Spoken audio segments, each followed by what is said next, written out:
Hello friends, once again I, Mr. C.N. Patil, Assistant Teacher in H.R. Patel Junior College Shirpur, District Dhule, welcome you in my YouTube channel. Today I want to present poem number 3, Inchcape Rock, part 1st, Standard 12th English, New Syllabus. मित्रांनो,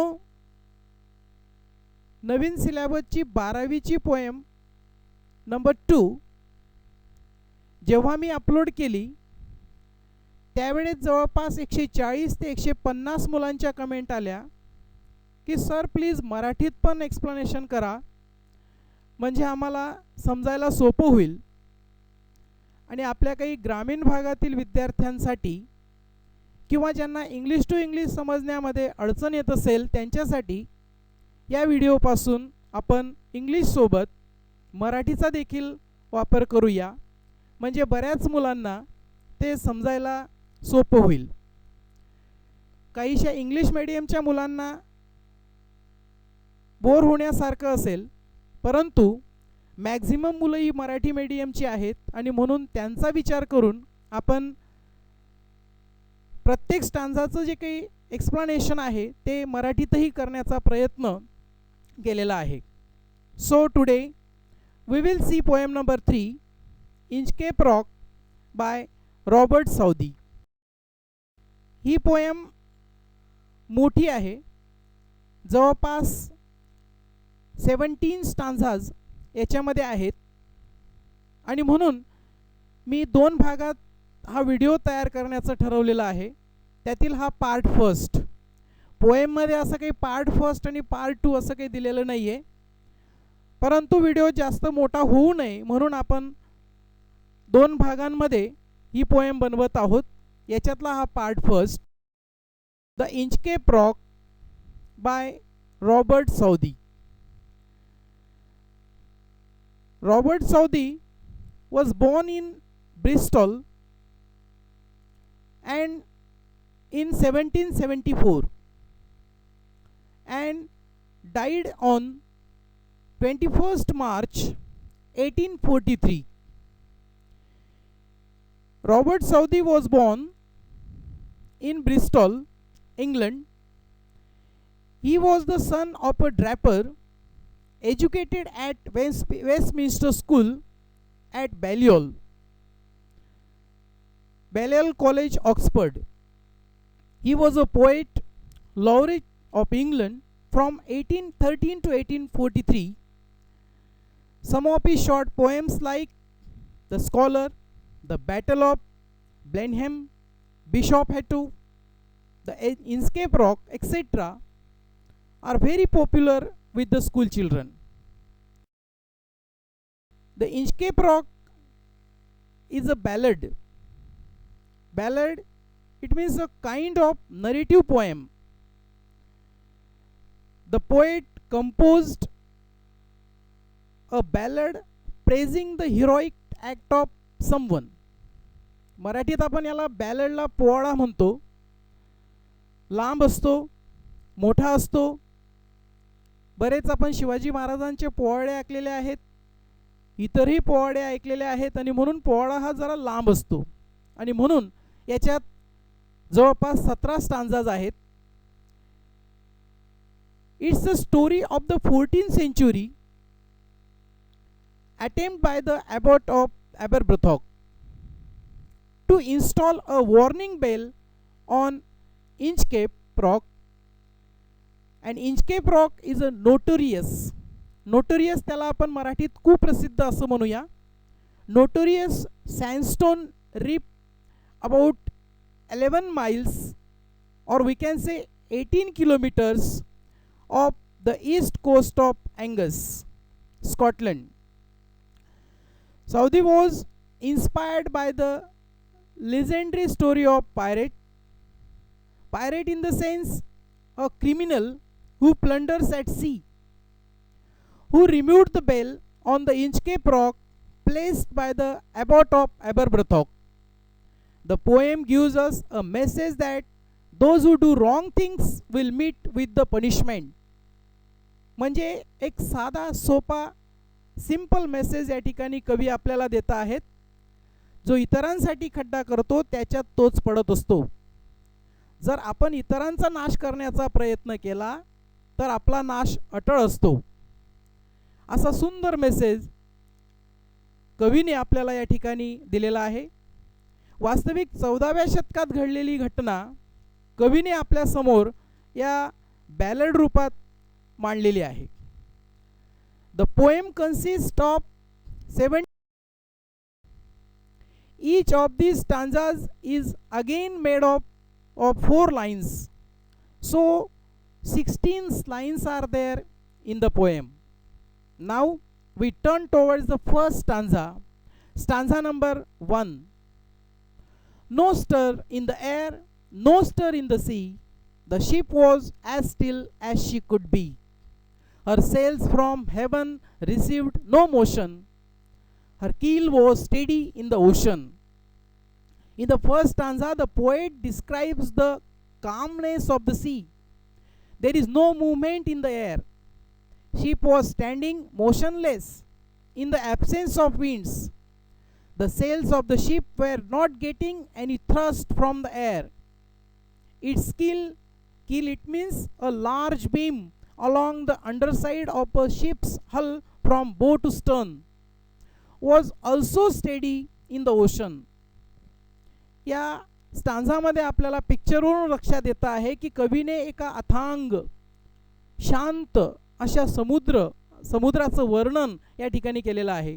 आणि त्यात उभी असलेली एक जहाज, कुठलीही हालचाल नाही, सगळं शांत, जहाजाला अजिबात गती नाही. जहाजाचा जो खालचा भाग असतो किल, तो सुद्धा जहाजाला गती देण्याचं काम करीत नाही. एरवी किल जहाजाला गती देण्याचं काम करतो, पण या क्षणी ते किल सुद्धा जहाजाला गती देण्याचं काम करीत नाही. म्हणजे सर्व काही एकदम सायलेंट आहे. 2. Without either sign or sound of their shock, the waves flowed over the Inchcape Rock. So little they rose, so little they fell. They did not move the Inchcape Bell. In the second stanza, the poet describes silent sea waves. The sea waves flowed over the Inchcape Rock lightly. The movement of sea waves were very slow, that they didn't ring the bell installed on it. या second स्टांझामध्ये कवी समुद्रातील शांत लाटांचं वर्णन करतो आहे. या समुद्री लाटा अगदी सावकाशपणे त्या इंचकेप रॉकवरून जात आहेत. येथे इंचकेप रॉक म्हणजे काय ते अगोदर आपण समजून घेऊया. हा असा एक नोटोरियस सँडस्टोन रीप आहे की जो स्कॉटलंड देशाच्या पूर्वेकडील समुद्र किनाऱ्यापासून 18 किलोमीटर अंतरावर आहे. ज्याचा थोडासा भाग वरती दिसतोय आणि जास्तीत जास्त भाग हा पाण्यात असतो. जसा तुम्ही बर्फाचा क्यूब पाण्यात टाकून पाहिला तर वरती थोडासा भाग तरंगतो आणि खाली जास्त भाग असतो. जेव्हा लाटा मोठ्याने उसळतात तेव्हा तर हा वरचा भाग दिसतही नाही. त्यामुळे बऱ्याच वेळा जहाज जे आहेत समुद्रातून जाये करणारी या इंचकेप रॉकवर आदळून जहाज उलटणे, बुडणे अशा प्रकारच्या घटना घडत होत्या. आणि तोच तो इंचकेप रॉक, त्यालाच इंचकेप रॉक असं म्हटलं आहे. मात्र आत्ता या स्टांझामध्ये कवी असं म्हणतो आहे, या एकदम सावकाश जाणाऱ्या लाटांमुळे त्याच्यावर बसवलेली जी काही बेल दिसते तुम्हाला, तिचा आवाज येत नाही, ती सुद्धा शांत आहे. कारण समुद्र शांत आहे, लाटा नाही आहेत, वादळ नाही आहे, वारा नाही आहे. Now stanza number 3. The abbot of Aberbrothock had placed that bell on the Inchcape Rock on a buoy. In the storm it floated and swung.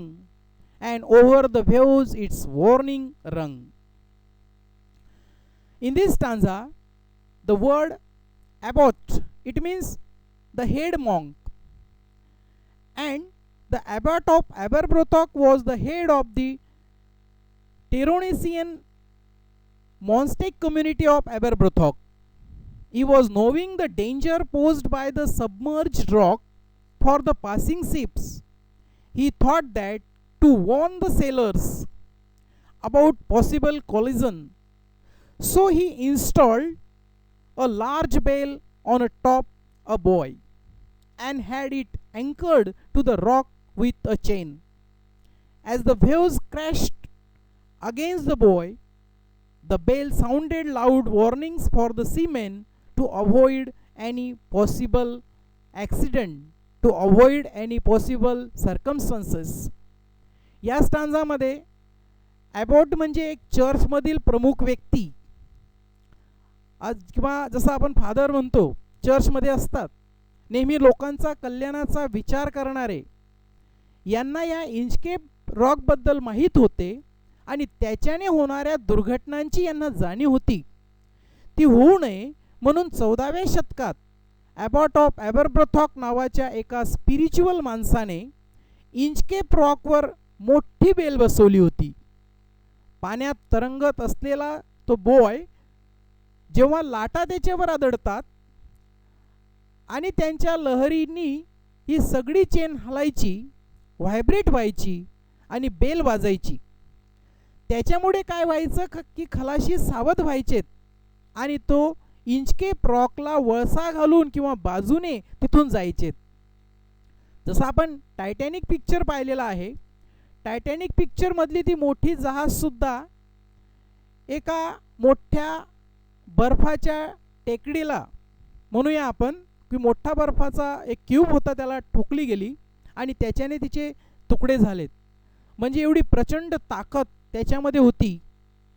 त्याचा थोडासाच पार्ट वरती दिसत होता, जास्तीत जास्त भाग पाण्याखाली होता आणि म्हणून तो कॅप्टनच्या नजरेस त्यावेळेस आला नाही. आणि तशा प्रकारची दुर्घटना होऊ नये म्हणून या कल्याणकारी विचार असणाऱ्या माणसाने ॲबॉट ऑफ ॲबरब्रोथॉकने ही बेल या ठिकाणी बसवलेली होती. Now start. When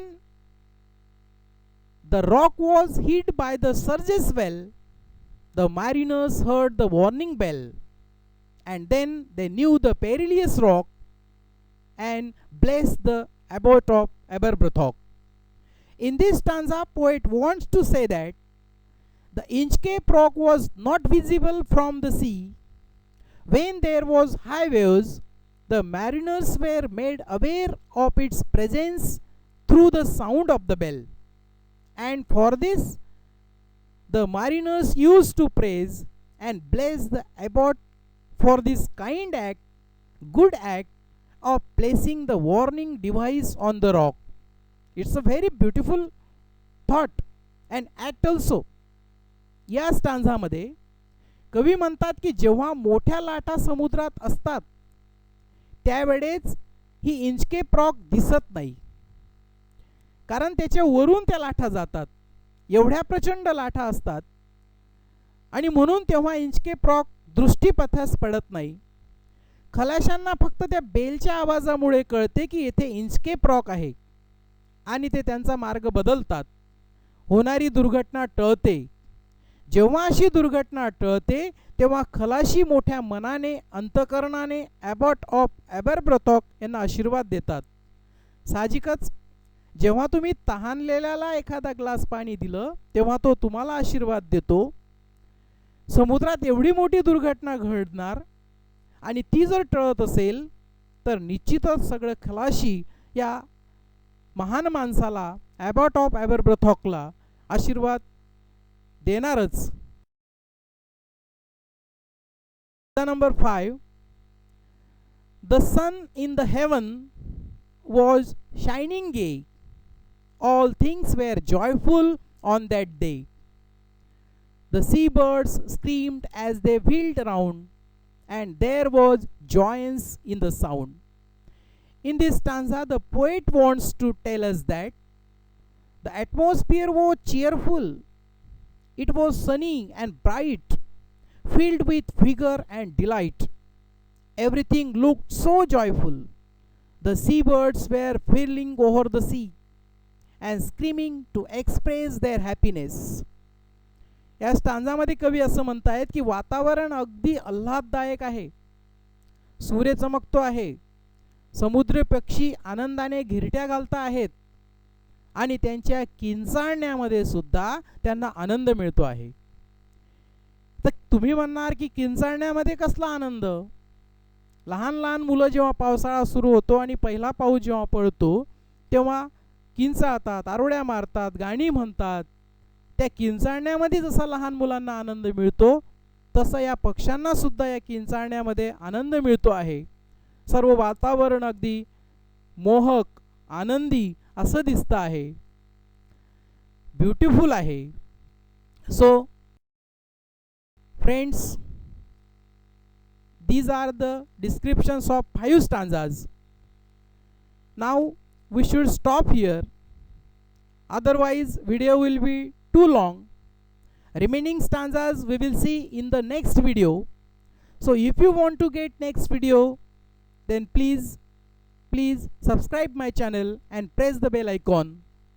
Thank you. We will meet soon in the next video. Thank you.